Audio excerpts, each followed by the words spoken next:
ৰঙিয়া গ্ৰাম্য ব্লক কংগ্ৰেছৰ অধীনত দুটা জিলা পৰিষদ আছে। এটা হ'ল নতুনকৈ নামকৰণ কৰিছে হৰত্ব বীৰত্ব জিলা পৰিষদ। তাৰ কাৰণে আমি আমাৰ কেইবাজনো যোগ্য প্ৰাৰ্থী আছিল।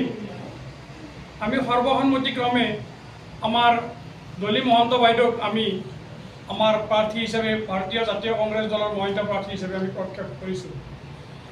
আন এটা আমাৰ ৰঙিয়া গ্ৰাম্য ব্লকৰ অন্তৰ্গত জিলা পৰিষদ সমষ্টি পাণ্ডুৰী মৌজা, এই মৌজাটোতো আমাৰ কেইবাজনো যোগ্য প্ৰাৰ্থী আছিল, কিন্তু আমি আলোচনা ভিত্তিত আমাৰ যুৱ নেতা দিব্যজ্যোতি কলিতাক আমি আমাৰ ভাৰতীয় জাতীয় কংগ্ৰেছ দলৰ মনোনীত প্ৰাৰ্থী হিচাপে আমি মনোনীত কৰিছোঁ। এতিয়া কথা হ'ল পৰা আৰম্ভ কৰিম। আপোনালোকক আমি আজি এই প্ৰেছ মিটৰ যোগেদি নিমন্ত্ৰণ জনাইছোঁ।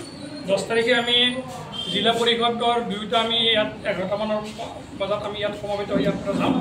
আৰু 10 তাৰিখে মেক্সিমাম যিহেতু আমাৰ জিলা পৰিষদৰ নমিনেশ্যন মনোনয়নসমূহ আমাৰ মহকুমা অধিপতি কাৰ্যালয়ত ল'ব, আঞ্চলিক পঞ্চায়তৰসমূহ আমাৰ চাৰ্কল অফিচত ল'ব আৰু মেম্বাৰসকলৰ আমাৰ পঞ্চায়ত অফিচত ল'ব। 3টা ছেক্টৰত ভাগ কৰিছে ভিৰ কমোৱাৰ কাৰণে।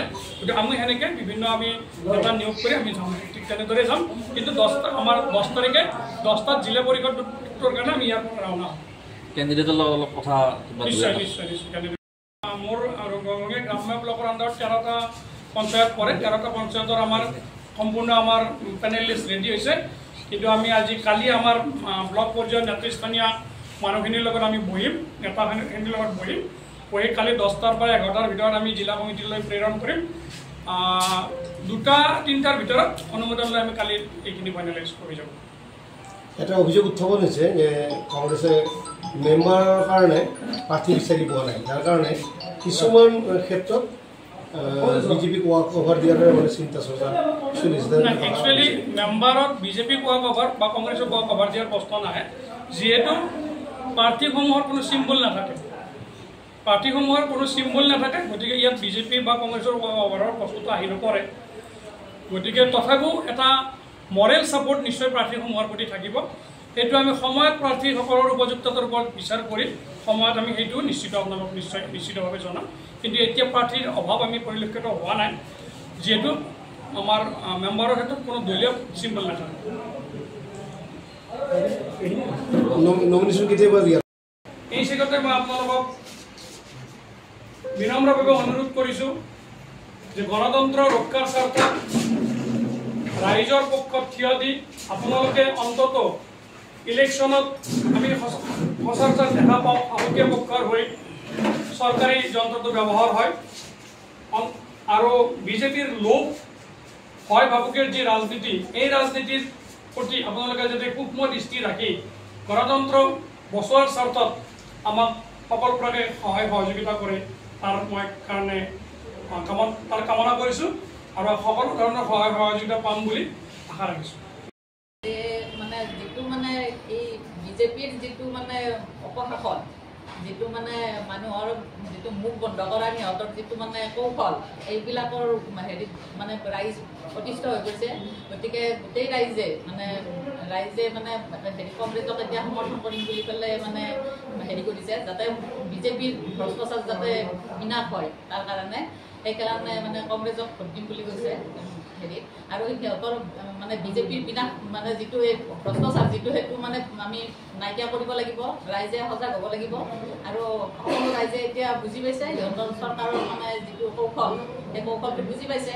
এতিয়া গোটবিলাকত পইচা দিছে, কিন্তু মানুহে ভাবি আছে যে এককালীন হিচাপে দিছে, কিন্তু সেইটো নহয়, যে সেইটো সিহঁতে গোট লৈ পেলাই উঠি পেলাই এইটো মানে মাৰিব লাগিব সেইটো। কিন্তু চৰকাৰে সেইটো বস্তু প্ৰচাৰ নকৰে। আগতে চব বস্তুৰে সেনেকুৱা, আগতে প্ৰচাৰ নকৰে। আজি চাওক তেলৰ দাম বাঢ়িল, গেছৰ দাম বাঢ়িল, আজিৰ পৰাই বাঢ়িল এইবিলাক। আৰু ইলেকশ্যন বাকী আছে, পিছৰ ফালে কি হয় সেইটো ৰাইজে বুজি পাবলৈকে নাই, সেইটো বুজি পাইছে। গতিকে তাৰে বিৰুদ্ধে ৰাইজে সজাগ হৈছে। গতিকে আমাৰ কংগ্ৰেছ দলক মানে অপশাসন নাইকিয়া কৰাৰ কাৰণে ৰাইজেও সজাগ হৈছে, যাতে এই পঞ্চায়তৰ ইলেকশ্যনৰ যোগেদি ৰাইজে যাতে MLA ইলেকশ্যনতো যাতে আমাৰ বিধানসভাৰ যাতে তেতিয়াও যাতে এই হেৰিটো বাহাল ৰাখে, তাৰ কাৰণে মই ৰাইজক অনুৰোধ জনাইছোঁ যাতে আমাৰ এইখন চৰকাৰ ওপৰাই কংগ্ৰেছ চৰকাৰ এখন মানে প্ৰতিষ্ঠিত কৰে। তাৰ কাৰণে মই আপোনালোকৰ জৰিয়তে মই ৰাইজক মানে অনুৰোধ জনাইছোঁ। আপোনাৰ অঞ্চল চৰকাৰখনৰ বা ৰঙিয়া সমষ্টিৰ যিবিলাক ইছ্যুজ আছে সেইবিলাকক লৈ বা ৰাইজৰ ওচৰলৈ যাম।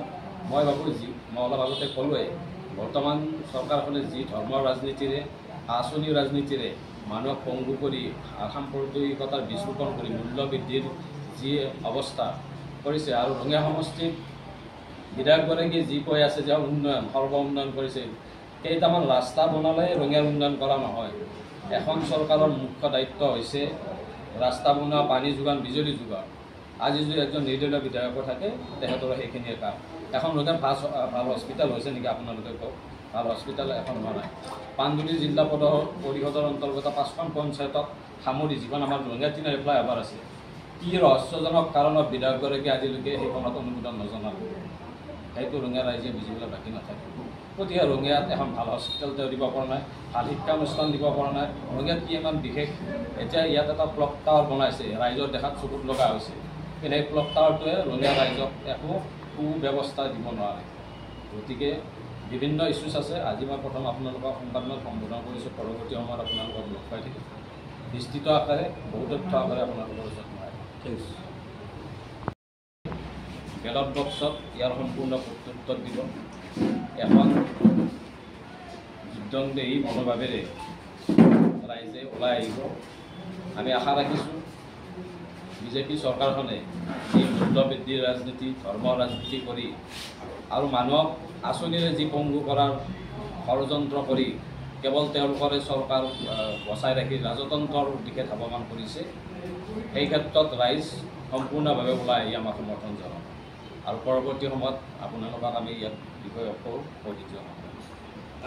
আপোনাৰ যিগৰাকী প্ৰতিদ্বন্দ্বী হ'ব, যিটো ওলাইছে এতিয়ালৈকে হয়তো অফিচিয়েল এনাউন্সমেণ্ট হোৱা নাই, আপোনাৰ খুব নিকটৱৰ্তী বা আপোনাৰ, গতিকে আপোনাৰ যিজন প্ৰতিদ্বন্দ্বী কিমান আপোনাৰ কাৰণে প্ৰত্যাহ্বানটো কিমান হ'ব বুলি ভাবে বিজেপিক বাদ দি প্ৰাৰ্থীগৰাকী হিচাপত যদি কয়?